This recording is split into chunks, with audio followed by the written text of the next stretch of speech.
संघर्षातच होते, थोडस दुर्दैव आहे. या तालुक्याला मॅडम आपण सगळे अधिकारी कुठून कुठून येतात. त्या दिवशी तुम्हाला सांगितलं पोलीस यंत्रणा आम्हाला हवी. या तालुक्याला मोठा इतिहास आहे. नसेल तर पहिल्या अधिकाऱ्यांनी समजून घेतला पाहिजे, आणि नसेल तर जुने जे अधिकारी आहेत त्यांच्याकडनं समजून घ्या या वसई तालुक्याला किती इतिहास मोठा आहे. या तालुक्याला 150 पेक्षा जास्त स्वातंत्र्य सैनिक आहेत. या तालुक्याने असंख्य आंदोलनं, त्यांच्यावर येणाऱ्या अत्याचाराच्या विरोधात, अन्यायाविरोधात, त्यांच्या जमिनी वाचवण्याच्या विरोधात असंख्य आंदोलन गेल्या 75 वर्षामध्ये स्वातंत्र्यानंतर या तालुक्यात केलेले आहेत. या तालुक्यामध्ये या पोलीस स्टेशनला एक पीआय होते सांडबोर म्हणून. असंच महिलांना वेडवाकडे उत्तर द्यायचे, दादागिरी करायचे. शरद पवार साहेबांचा फोटो लावला होता. सुदैवाने त्यावेळेला ठाण्याचे एसपी होते अनिल कुंभारे साहेब. आम्ही त्यांना भेटलो आणि भेटून सांगितलं की तुमचा हा अधिकारी महिलांबद्दल अपशब्द वापरतो, लोकांना न्याय देत नाही, लोकांच्या तक्रारी असल्या तर विरोधकांना समर्थन करतो. दुसऱ्या दिवशी ईद होती. साहेबांनी सांगितलं मी परवा येतो खानोलकर, कोणाकडे काय बोलू नका, तुमचे जेवढे तक्रारदार आहेत त्यांना फक्त यायला सांगा पोलीस स्टेशनला. आल्यानंतर साहेब आले 12:30च्या सुमारास, आणि आल्यानंतर साहेबांनी त्या 2 महिला ज्या प्रिन्सिपल्स होत्या त्यांनी फक्त साहेबांना सांगितले की साहेब तुमचा हा अधिकारी, त्याने आमच्या पोलीस स्टेशनमध्ये अशा पद्धतीने भाषा केली की इथे उपस्थित नागरिक, इथे उपस्थित अधिकारी यांच्या समोर जी आमची इज्जत आणि इब्रत गेली ती आम्हाला कोण भरून देणार. या पोलीस स्टेशनच्या पीआयला एसपी साहेबांनी अर्ध्या तासामध्ये कंट्रोल रूमला जमा केलं होतं. त्यानंतर 2 ऑक्टोबर होता, शारदा राऊत होत्या. समजून घ्या, कदाचित शारदा राऊत मॅडमकडनं तुम्ही समजून घ्या. अनेक वेळा विषय झाले, मॅडम यायला तयार नाहीत. मॅडम सांगतात कसे तुम्ही पोलीस स्टेशनला जाणार, अमुक अमुक अमुक. त्या दिवशी 2 ऑक्टोबरला तोंडावर पट्ट्या लावून गांधीजींचा फोटो घेऊन 350 प्रतिष्ठित माणसं या पोलीस स्टेशनला बसली होती. आणि त्यावेळेचे डीवायएसपी होते आकडे साहेब, हे 1.5 तास इथे उभे होते. त्यांनी 1.5 तासानंतर सगळं म्हणणं ऐकून घेतलं आणि सगळ्यांना न्याय दिला. सांडबोर साहेबांच्या वेळेला सुद्धा एसपीने त्यानंतर सर्व लोकांना, महिलांना सुद्धा आणि जे जे होते तक्रारदार त्यांना न्याय दिला. एकदा आमचे ऍडिशनल एसपी साहेब होते, नाव मी त्यांचं विसरलो, डॉमिनिका होते, आम्ही सगळे होतो. 4च पोलीस स्टेशन होती. आमचे विन्सेंट सर पण होते असतील तर इकडे, त्यांनाही माहिती आहे. 4 पोलीस स्टेशन होते. असंख्य तक्रारी तालुक्यामध्ये होत्या 4 पोलीस स्टेशनच्या. कोणीच लक्ष देत नव्हतं. शारदा राऊत मॅडम सुद्धा येत नव्हत्या. शेवटी त्या शारदा राऊत मॅडमने आम्ही जेव्हा सांगितलं की तुम्ही आता आला नाही तर आम्ही इथून या कार्यालयातून जाणार नाही, 4ही पोलीस स्टेशनला त्या प्रभारीयांना बोलून वैयक्तिकरित्या त्या अधिकाऱ्यांनी सर्वांच्या तक्रारी ऐकल्या आणि सर्वांना न्याय द्यायचा प्रयत्न केला. दुर्दैवाने या पोलीस स्टेशनमध्ये, सर्वच पोलीस स्टेशनमध्ये वैयक्तिक मिलिंद खानोलकर गेल्यानंतर आंधळे साहेब अतिशय आदराने माझ्याशी वागतात. परंतु तुम्हाला सांगतो, त्यांनी सांगितलेला किस्सा मी सांगणार, कारण या देशातील जमिनी ज्यांनी टिकवल्या आहेत ते जर भूमाफिया लुटत असतील, आणि आमच्या आंधळे साहेबांचं असं म्हणणं असेल अख्ख्या महाराष्ट्रात भूमाफिया आहेत, खानोलकर साहेब काय करता येण्यासारखं आहे. हे अतिशय दुर्दैव आहे. तुमचा एक अधिकारी आहे, माझ्या मित्रावर MRTP कायद्याने गुन्हा दाखल झाला. तो अधिकारी त्याला सांगतो वकिलाचं नाव घ्यायचं नाही, 2 लाख रुपये आणून दे. मॅडम अनेक गोष्टी आमच्या कानावर येतो. रोज लढलो ना तर माझं आयुष्य जेवढं संपलं त्याच्यापेक्षा जास्त लवकर संपून जाईल. ही परिस्थिती बदलायला लागेल.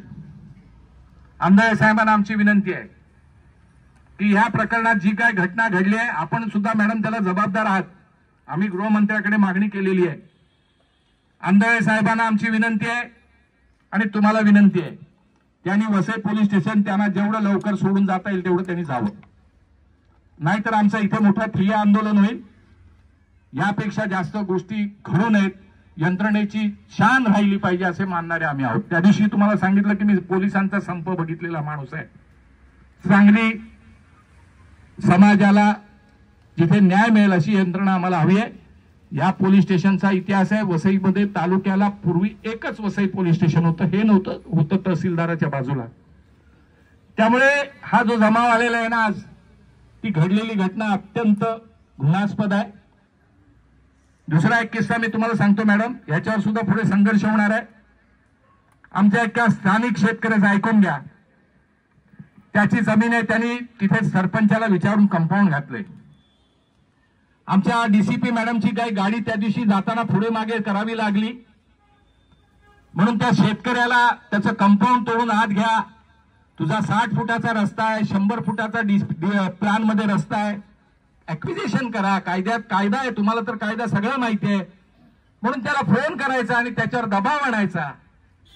वसईतले किती रस्ते त्या रस्त्यापेक्षा छोटे आहेत, परंतु एका अधिकाऱ्याची जर गाडी थोडी पुढे मागे करावी लागली तर त्या शेतकऱ्यांनी काय त्याचं कंपाऊंड तोडायचं, आणि त्याच्या कंपाऊंड तोडल्यानंतर त्याच्या हद्दीच्या खुणा राखणार कोण?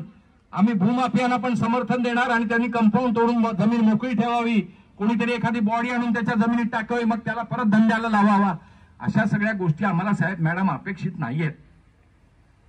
अतिशय गांभीर्याने मी तुम्हाला सांगतो की आज जी घटना घडली आणि जो इतिहास आमच्या जो घडलेल्या 3 दिवसाचा आहे, जो आमच्या सुमित डोंगरे साहेबांनी सांगितला, अत्यंत निंदनीय आहे.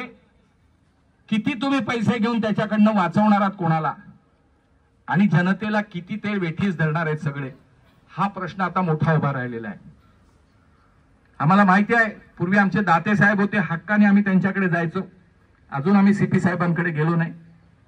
ऐकतो की अधिकाऱ्याच्या पोस्टिंगसाठी सुद्धा टेंडर सिस्टीम आहे, त्यामुळे जाण्याची हिंमत होत नाही. मॅडम, तुम्हाला पण एकदा आम्ही सांगितलं की अधिकारी ऐकणार असेल ना तर आम्ही जातो, नाही तर आम्ही जायचं बंद करतो.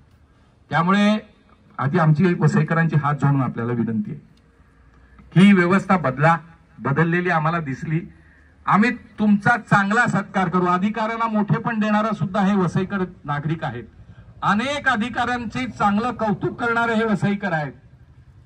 तुमच्या क्षेत्रातले नाही, अन्य क्षेत्रामध्ये सुद्धा सुसंस्कृत वसईला वारसा आहे मॅडम. 150-200 वर्षापूर्वी या गावाला ना नगर परिषद होती.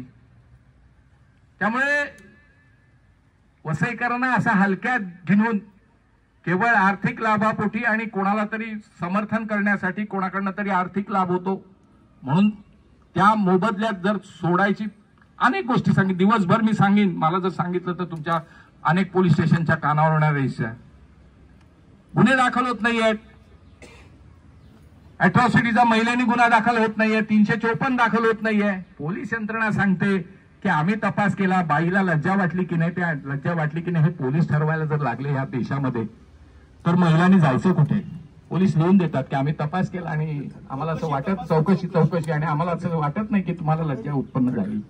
ही जर पद्धत वकील साहेब या देशात येणार असेल ना तर तुमच्या पेशाचं काय मला समजत नाही, खरं नाही. तर मॅडम, आमचे हात जोडून तुमची वसईकरांना विनंती आहे, आंधळे साहेबांना सुद्धा विनंती आहे, ज्या अधिकाऱ्याच्या आधिपत्याखाली ही जी घटनेची ज्या पद्धतीने त्याच्यावर कारवाई व्हायला पाहिजे होती, कोर्टाचा निर्णय तो आम्ही मान्य केला. आम्ही त्याच्यावरती काय करायचं असेल तर तो वेगळा विषय, तो आम्ही करू, ते बाधित कुटुंब पण करेल. पण त्या रेखा मॅडम कोण होत्या ज्यांनी त्याला सोडून दिलं, त्यांच्यावर काय होणार आहे याचं आम्हाला माहिती पाहिजे.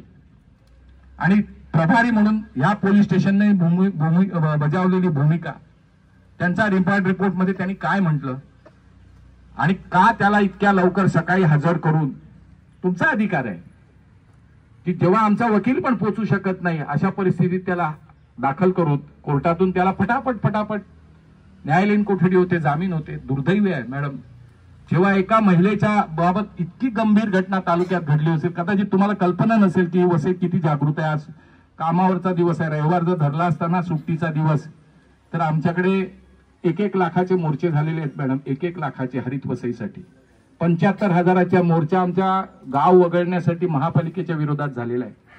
याची तुम्ही दखल घ्या. आमचा भूमिपुत्र आहे ना, हा लढणारा भूमिपुत्र आहे, याला चिमाजी अप्पांचा वारसा आहे, याला अनेक नेत्यांचा वारसा आहे, सुसंस्कृत आहे.